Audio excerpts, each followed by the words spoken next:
puis tout de suite, en chantant les cantiques, je pensais à une petite expérience et puis tout ce qui a été dit ce matin-là. Ce que Dieu voudrait de nous, oui. Puis il y a des choses parfois que, on ne voit pas toujours s'accomplir, ce que je vous disais tout à l'heure.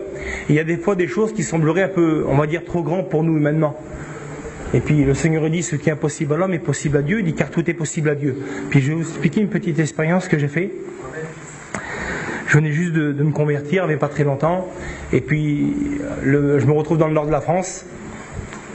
Et puis je me retrouve sans argent. Allez, je me retrouve sans argent. J'avais 300 € de toute richesse. Ah, c'est bien, d'accord. Puis le matin, comme chaque chrétienne, on prie le Seigneur que Dieu pourvoie nos besoins, que Dieu nous bénisse. Et puis le matin, je demande à Dieu que Dieu me bénisse. Et puis je pars travailler. Puis tout de suite, une des premières maisons, elle me dit, oui monsieur, dit c'est bon. Elle dit, peignez-moi, dit la petite façade, le pignon, tout ça, d'accord. Tout de suite, j'appelle mon petit beau-frère qui est chrétien. Je dis, Polo, viens. Je dis, on va faire le travail ensemble. Et puis j'étais content, donc c'était bien.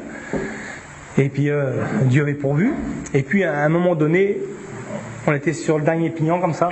Je le vois tout devant moi, Seigneur. Et puis Polo il était sur le petit escabeau. Puis moi j'étais à hauteur d'homme comme ça en train de peindre. On finissait. Et là, ce coup, il vient un nuage. Je ne peux pas vous dire. Il faisait des kilomètres de large et puis de longueur. C'était les ténèbres. C'est tout noir qui venait. Puis on voyait l'eau arriver. Ce coup, je regarde de l'eau comme ça, tout étonné. Je dis, c'est pas possible. Et je dis, Polo. Et je dis, regarde mon beau-frère, regarde ce qui arrive. Et moi, je ne connaissais pas trop la parole de Dieu. Il me dit, Rodolphe, il dit ce que tu sais dans la parole de Dieu. Il fait ce que tu sais qu'il y a un homme qui a arrêté l'eau. Je dis, c'est pas possible. Il me dit, oui, il me dit, c'est Élie. Eh bien, je dis, tu sais quoi, Polo? Je dis, Élie, je dis, il vaut pas mieux que moi. Et là, je me suis mis à genoux dans la terre et j'ai prié mon Dieu. Puis, j'avais pas une grande prière. Et je disais, Seigneur, tu connais tout. Tu me connais, je suis ton enfant.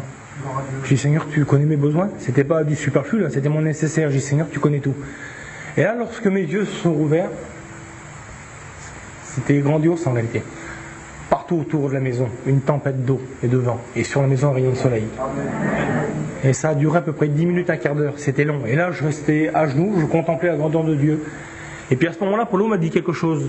Puis il n'a pas dit, c'est pour moi, vous pensez bien, parce que maintenant, nous, on ne veut pas bien grand-chose. Hein. Rodolphe, il ne vaut rien du tout. Et là, il m'a regardé, il me fait, Rodolphe, je l'ai regardé, il me dit, l'homme de foi.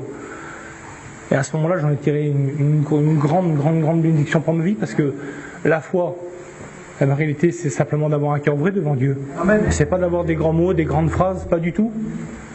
Dieu a fait le miracle, parce que j'étais vrai devant lui à ce moment-là. Et si tu veux voir le miracle, mon frère, ma soeur, ce matin dans ta vie, sois vrai devant Dieu. Gloire à Dieu.